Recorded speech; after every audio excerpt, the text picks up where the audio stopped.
আসসালামু আলাইকুম। আজকের ক্লাসটি খুবই গুরুত্বপূর্ণ।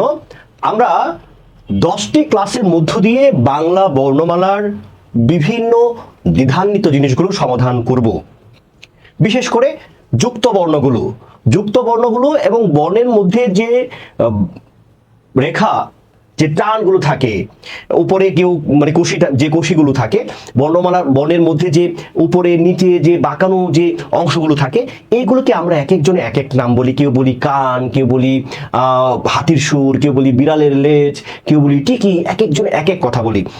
তাহলে আমরা যেহেতু বাংলা ভাষায় কথা বলি, যেহেতু বাংলা আমাদের মাতৃভাষা এবং বাংলা আমাদের প্রাণের ভাষা, তাহলে সেই বাংলা ভাষাটি শেখার জন্য আমাদের সেই নামগুলো জানা খুবই জরুরি। যে কারণে আমাদের আজকের ক্লাসটি প্রত্যেকটা বাবা মার জন্য গুরুত্বপূর্ণ, প্রত্যেকটা শিক্ষকের জন্য গুরুত্বপূর্ণ, প্রত্যেকটা চাকরি পরীক্ষার জন্য গুরুত্বপূর্ণ এবং সবার জন্য গুরুত্বপূর্ণ। আমরা 10টা ক্লাসের মধ্য দিয়ে এই সমস্যাটি সমাধান করব। আজকে আমাদের প্রথম ক্লাস, এর পরে আরো 10টি ক্লাস থাকবে। এই জন্য আজকের ক্লাসের নাম দেওয়া হচ্ছে কনফিউশন 1, কনফিউশন 2, 3, 4, 5, 6, 7, 8, 9, 10 এরকম একটা সিরিজ আসবে। সুতরাং আজকের পরে আরো এরকম অনেক গুরুত্বপূর্ণ ক্লাস আছে বাংলা বর্ণমালা নিয়ে, বিশেষ করে যুক্ত বর্ণগুলো নিয়ে। ঠিক আছে, ওকে। তাহলে আমরা দেখি এইখানে কনফিউশন 1-এর মধ্যে আমি এখানে লিখে রেখেছি যে চৈতন এবং লিখে রেখেছি টিকি। চৈতন এবং টিকি কি জিনিস এটা আমরা আগে প্রথমেই বুঝি।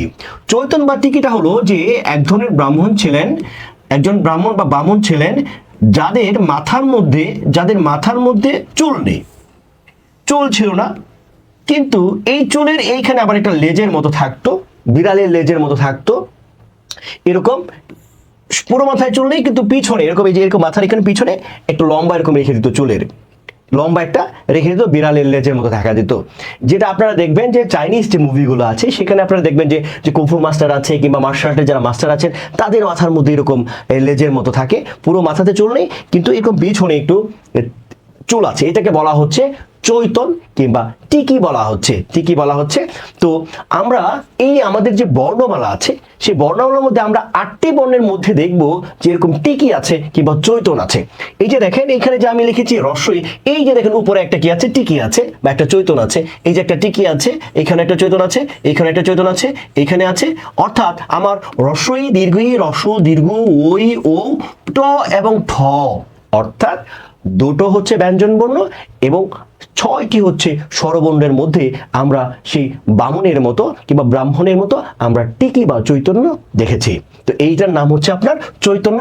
আপনারা যখন বাচ্চাদের যখন পড়াবেন তখন আপনারা বলবেন যে চৈতন্যটা দাও, চৈতন্যটা লেখো, তোমার চৈতন্যটা সুন্দর হয়নি বা সুন্দর হয়েছে, এরকম ভাবে বলবেন, বাচ্চাদের বলবেন যে এটার নাম হচ্ছে চৈতন। তাহলে কিন্তু আপনারা সহজে কিন্তু বাচ্চারা বুঝতে পারবে। তারপরে দেখুন এইখানে আমি লিখে রেখেছি আকৃ। আকৃ কি জিনিস? আকৃটা হচ্ছে যে আমরা গ্রামে বা বিভিন্ন জায়গায় গাছ থেকে যখন আমরা ফল মূল যখন আমরা পারি, মনে করেন একটা বড় কিংবা একটা আম বা কিছু একটা পারলাম, এখন পারার জন্য এরকম একটা লাঠি থাকে, এরকম একটা আংটার মতো থাকে, এরকম আংটার মতো, সেই আংটার মধ্যে এরকম টান দিয়ে আমরা নিয়ে আসি। তাহলে আমাদের বর্ণমালার মধ্যেও আমরা দেখবো কিছু বর্ণ আছে যে বর্ণগুলোর মধ্যে এরকম আংটা আছে, যে বর্ণের মধ্যে আংটা আছে সেই আংটাগুলোকে বলা হচ্ছে আকৃ।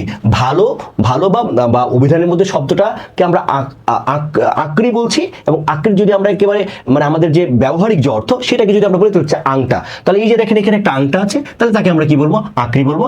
এটাকে আকৃ বলবো, এটাকে আকৃ বলবো, এই যে আকৃ বলবো, এই যে একটা আংটা আছে, তাহলে এরকম আংটা যদি থাকে তাকে আমরা আকৃ বলবো। তাহলে এখানে দেখেন আমার এই যে এই বর্ণগুলোর মধ্যে আমরা আকৃ পাচ্ছি। ঠিক আছে, তারপরে একটা জিনিস পাচ্ছি পাগড়ি। পাগড়ি তো আমরা সবাই চিনি, বিশেষ করে যে শিখ ধর্মাবলম্বী যারা আছেন তারা কিন্তু সবসময় এরকম একটা পাগড়ি পরেন। আপনারা দেখবেন যে ভারতের একজন খুব অফ স্পিনার ছিলেন, তার নাম হচ্ছে হরভজন সিং। তো ওই সিং যারা আছে তারা কিন্তু পাগড়ি পরে। তাছাড়া এমনিতে যারা হুজুর আছেন বা যারা কোরআনের হাফেজ আছেন তারা কিন্তু এরকম তাদেরকে এরকম পাগড়ি পরিয়ে দেন। তো পাগড়ি যখন পরায় দেন তখন এরকম যে মাথা থাকে, এরকম একজনের যে মাথা থাকে, তো এই মাথার মধ্যে এরকম পেঁচিয়ে পরিয়ে দেন, মাথার মধ্যে পেঁচিয়ে পরিয়ে দেন। তার মানে পাগড়ি মানে হচ্ছে মাথার মধ্যে কি করবেন? পেঁচিয়ে পরিয়ে দেবেন। তাহলে আমার এরকম পেঁচিয়ে আমরা কি দেই দেখি তো কয়টার মধ্যে দেই। এই দেখেন ও এরকম এই যে মাথার মধ্যে এই যে একটু পেঁচানো আছে, তারপর যে ইও এটার মধ্যে দেখেন এই যে এরকম পেঁচানো আছে, এই যে দেখেন এইখানে কি আছে? পেঁচানো আছে। তারপর দেখেন এই যে এখানে পেঁচানো আছে। তার মানে এগুলোর মধ্যে কি আছে? এগুলোর মধ্যে পাগড়ি আছে, কি আছে? পাগড়ি আছে। বিশেষ করে এই দুটা বর্ণ, এই দুটা বর্ণ হচ্ছে যুক্ত বর্ণ, এই দুটো যুক্ত বর্ণ দেখিয়ে দিয়েছি। আর এই দুটো হচ্ছে একেবারে যুক্ত বর্ণ না আর কি। আমাদের বর্ণমালা যে 50টা বর্ণমালার মধ্যে যে বর্ণ 50টা আছে, সেই 50টার দুইটা হচ্ছে, একটা হচ্ছে উ আর একটা হচ্ছে ইয়। এই দুইটার মধ্যে কি আছে? পাগড়ি আছে। এখন কেউ কেউ আবার এই যে ইয়োর যে পাগড়িটা আছে, এটাকে আবার কেউ কেউ বলছেন যে না, এখানে দুইটা জিনিস আছে, যে এইখানে দুইটা জিনিস আছে, এটাকে আমরা ডবল আঁকড়ি বলবো। তবে এটা আসলে কিন্তু দুইটা জিনিস না, জিনিস কিন্তু একটা, এরকম পেঁচিয়ে কিন্তু এইভাবে যুক্ত হয়েছে। তাহলে আমরা এটাকে আসলে ডবল আঁকড়ি না বলে যদি পাগড়ি বলি, তাহলে কিন্তু এটা বেশি মানানসই হবে। তারপর আমরা দেখি আরেকটা জিনিস, আরেকটা হচ্ছে এখানে লেখা আছে ঘাই। আমরা জানি ঘাই মানে খোঁচা, ঘাই মানে কি? মানে খোঁচা মারা, ঘাই মারা খোঁচা মারা, আঘাত করা। তাহলে এই যে দেখেন, আমি এই যে রর নিচে যে আমি যে এটা দিয়ে দিয়েছি, কিংবা হ লিখলাম, হর নিচে যে এটা দিয়েছি, এইগুলোকে বলা হয় যে খোঁচা। বা আপনি যে কোনো কিছু দিয়ে যে খোঁচা মারেন, ধরেন একটা ছেনি বা কোনো কিছু দিয়ে আমরা যখন ট্যাটা দিয়ে খোঁচা মারি, তো ট্যাটার মধ্যে এরকম কি এরকম করে দেওয়া থাকে, বা এরকম থাকে, এরকম ভাবে, এই যে এরকম ভাবে দেওয়া থাকে। তো এই সেন্স থেকে এইগুলোকে, যেগুলো যে নিচের দিকে আছে, যে নিচের দিকে আছে, হ্যাঁ নিচের দিকে আছে, বা এরকম আছে নিচের দিকে আছে, এগুলোকে কি বলা হচ্ছে? ঘাই বলা হচ্ছে।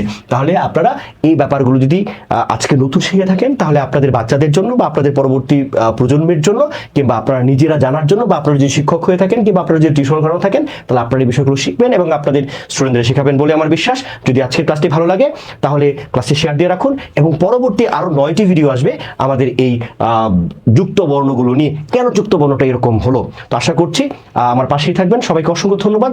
দেখা হচ্ছে পরবর্তী ভিডিওতে।